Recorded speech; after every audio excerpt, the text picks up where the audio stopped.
ये जीएसटी क्या है? 1 जुलाई से भारत वस्तु और सेवा कर की शुरुआत करेगा।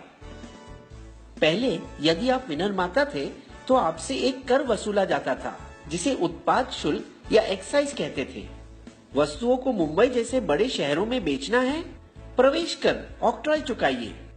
अपनी दुकान से माल बेच रहे हैं, बिक्री कर। खरीदी कर रहे हैं, वैट चुकाइए। मूल्य सम्मार्जित कर, सिनेमा, मनोरंजन कर। आप पेशेवर फोटोग्राफर है, सेवा कर। अपना मकान किराए पर उठा रहे हैं, फिर से सेवा कर। किसी चीज का आयात कर रहे हैं, सीमा शुल्क। विदेशी गाड़ी खरीद रहे हैं, विलासिता कर। कर कर कर। अमेरिका के संस्थापक पिताओं में से एक और $100 की नोट पर चमकते चेहरे बेंजामिन फ्रैंकलिन ने एक बार कहा था, जिंदगी में केवल 2 ही चीजें तय हैं, मौत और कर। हर एक सरकार अपने खजाने को भरने के लिए नए कर की इजाद करती है। अब भला और कौन सा कर मैं लाऊं? राजनीतिक विपक्ष पहले से ही बहुत देरी करवा चुका है। 160 देशों में भारत से पहले ही जीएसटी है। कुछ देशों में तो यह 1950 के दशक में ही आ चुका था। तो क्या हमें चिंता करनी चाहिए कि इसकी वजह से हमें ज्यादा कर अदा करने होंगे, या हमें खुशी होनी चाहिए कि कर कम होंगे? आइए देखें कि जीएसटी आपको और मुझे किस तरह प्रभावित करेगा। एक उदाहरण ले, मारुति स्विफ्ट पेट्रोल गाड़ी की मुंबई शहर में जीएसटी के पहले और जीएसटी के बाद। समझिए कि गाड़ी का दाम 100 रुपए है, जैसे कि केंद्रीय उत्पाद शुल्क 12.5%, सेस 1%, प्रवेश कर 4.5%, वैट 13.5%, भाड़ा 5 और बीमा 2%। कुल मिलाकर दाम बनता है 143। अब देखिए जीएसटी के बाद वाली दुनिया में भाड़ा 5 और बीमा 2% तो रहेगा, और फिर होगा एक ही टैक्स जीएसटी, जिसे जोड़कर दाम बनता है 139, यानी 4% सस्ता। दिल्ली राज्य के अलग करों की वजह से यह दाम बढ़ेगा।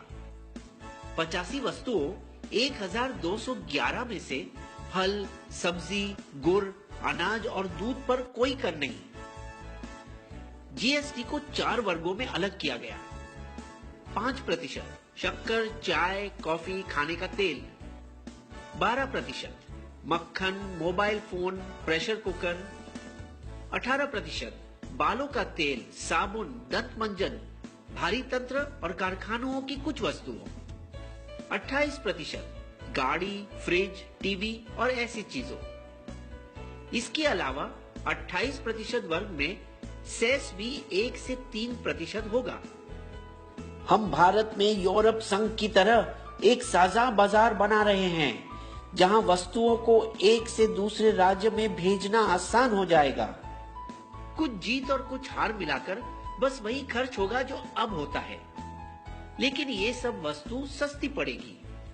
दंत मंजन, बालों का तेल और शैम्पू, गाड़ियां, बैटरी, फिल्मों और हवाई जहाजों के टिकटें, और कुछ जो महंगी होगी, टीवी, फ्रिज, एसी, लैपटॉप, आयुर्वेदिक औषधों, पेंट्स और आपका मोबाइल बिल।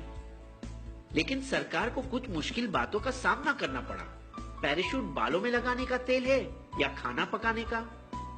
यदि ये खाना पकाने का तेल है तो इसे अनिवार्य वस्तु माना जाएगा और इस पर कम कर होगा 5%। विक्स की गोली दवाई है या मिठाई?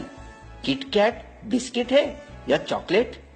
दवाई और बिस्किट पर कम कर लगेगा। तो आप पूछना चाहेंगे कि सरकार इतनी भली कब से हो गई जो कर घटा रही है?